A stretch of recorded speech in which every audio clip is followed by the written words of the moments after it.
Hey fellow Star Wars fans, welcome back to Dad Wars. Hope you had a terrific Bad Batch Friday. Let's dive right into our breakdown of Star Wars The Bad Batch Season 1 Episode 5, entitled Rampage, with a total running time of 26 minutes. Spoilers ahead. When we last saw Clone Force 99, they were on the run from Fennec Shand. The team is headed to Ord Mantell to meet up with a former Republic informant who Echo says may be able to help them discover who's hired Fennec. Apparently, the Sid character used to work closely with the Jedi during the Clone Wars. On the way, Tech fits Omega with her own comm device, which used to be Crosshairs. This is significant in a couple of ways in that she's slowly becoming one of them, and she's now unofficially Crosshair's replacement. We see Wrecker in the background using the ship's gonk droid to do squats. He's done these workouts a couple of times in previous episodes, and I think it's funny. As they approach, we see what looks like a capital city on Ord Mantell. If this planet's name sounds familiar, it's because Han mentions it in a tense moment with Leia on Hoth in The Empire Strikes Back. Ord Mantell has been the backdrop for several Star Wars comic books and novels, but not in the films, and we've only seen glimpses of the system before in the microseries Forces of Destiny. The team touches down and heads to a seedy cantina where Sid is supposed to be. They find the owner of the establishment, a high-functioning Trandoshan female, who doesn't hiss and snarl like most Trandoshans we've encountered before. The boys now think they've come all this way for nothing, and she says she doesn't know a Sid. This is a little nod, again, to Empire Strikes Back when Luke first encounters Yoda on Dagobah. The insightful Omega speaks up and tells the boys that they're talking to Sid. Omega is proving to be the smartest clone in the room. Sid is voiced by Rhea Perlman, most famously known for her role as the sharp-tongued waitress Carla in Cheers, and she used to be married to Danny DeVito. Anyway, Sid leads them back to her office. You can see some cool odds and ends and relics adorning the walls of her office. There's a red clone helmet, a clone pilot helmet, a white Mandalorian helmet. It looks like her chair is made of bantha fur. Above that are a pair of Westar 34 blasters like the ones Jango carried. There's a creature horn mounted on her desk sitting next to some mysterious cube. The walls are decorated with several pieces of artwork, some with Arabesh writing. Let me know in the comments if you can identify any of these items, especially if you have time to decode that Arabesh. Sid offers to get info on Fennec, but in exchange, they'll need to rescue a kidnapped female child named Muchi, who's being held captive by Zygerian slavers on the other side of the planet. They need that intel on Fennec, so they take the job.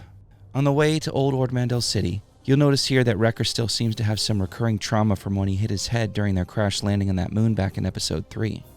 This will turn into something. My guess is that bump on the head he took will trigger the inhibitor chip, and he may Hulk out at some point in the near future. They survey the situation from a high ridge, using macro binoculars. This point of view perspective is an often used technique in Star Wars filmmaking going all the way back to A New Hope. I have a friend who is obsessed with these, so I thought I'd mention it here. How's it going, Bill?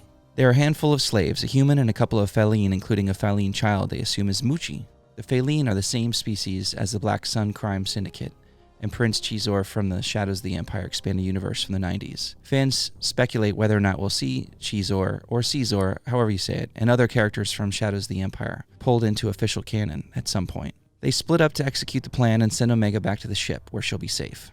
Echo is taken by surprise by Brezak, who swoops in right after he says, "I think I've got company." There's that phrase again. Something tells me the boys aren't known for their stealth missions, as they've been caught off guard a few times so far this season. Either that, or they're just not as buttoned up without Crosshair. They're quickly overtaken by the slavers. We cut back to Sid, who is on a call with a mysterious figure who is speaking Huttese and inquiring about the status of Muchi. Sid tells them to assure their employer that he'll be reunited with Muchi soon. I think it's pretty easy to figure out what's happening here. Back at the Havoc Marauder, Omega mods her clone doll to look like what she's called a Bad Batcher. I think this is the first time we're hearing that phrase. Omega refers to the clone doll as a she, which I find interesting, as there are no other female clones in existence besides Omega, so she's probably projecting herself as a clone trooper. Take note of the design that she comes up with here, as I think this will foreshadow what her clone armor will look like when she becomes a member of Clone Force 99 someday. A couple of Zygerians on patrol locate the ship and board to inspect. Omega hides and tells Gonki to do the same, so I guess she's named him. I would mark this down as the beginning of Gonki's character development. As far as I'm concerned, no Star Wars show is complete without a droid in the picture. Omega hides successfully, then she slips back to the high ground overlooking the camp and sees the squad is being held captive with their gear and comms in a pile. We learn that the Zygerians are pleased that the Empire is taking control, as slave trading conditions weren't so great for them under the Republic. They hope to return to Kadavo and resume slave operations. The slavers plan on selling the clones as slaves. These are not good people. The situation looks dire for our heroes. Omega sneaks down and finds herself atop a cage and hears some growling, looks in, and releases it. It's a baby Rancor. She wreaks havoc. Just the distraction the squad needs to break free. As Omega and Echo free the slaves, one informs them that the Rancor is Muchi. They know they must capture her to get the intel of Fennec from Sid. Muchi's putting the smackdown on the slavers. Hunter saves a cornered Muchi, then takes the Zygerian leader out after some difficulty. Echo and Omega lead the slaves to safety. Omega finds a Zygerian arm bow. She just leveled up again. Muchi flattens the Breezak, and I almost feel bad for it as it flies away. We learn a bit more about Rancors here as Tech informs Wrecker that in order to best a Rancor, you must challenge the Alpha for authority. This should be good. Wrecker and Muchi engage in an epic smackdown and trade punches to exhaustion as they both collapse in a pile. Their fighting style is super similar. It was like a mirror match. This is funny.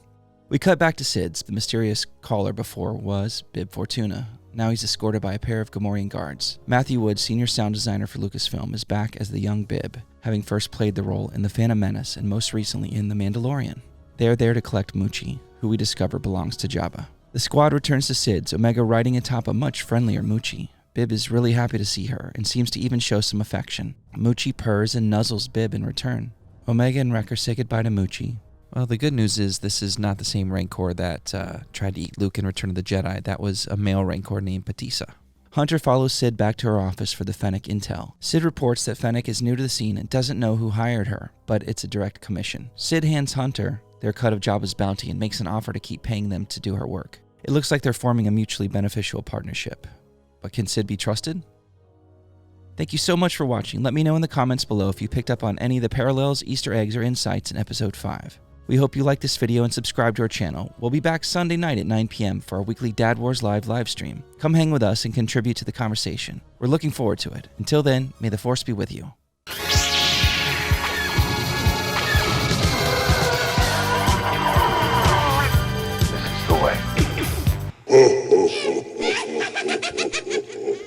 Dad Wars.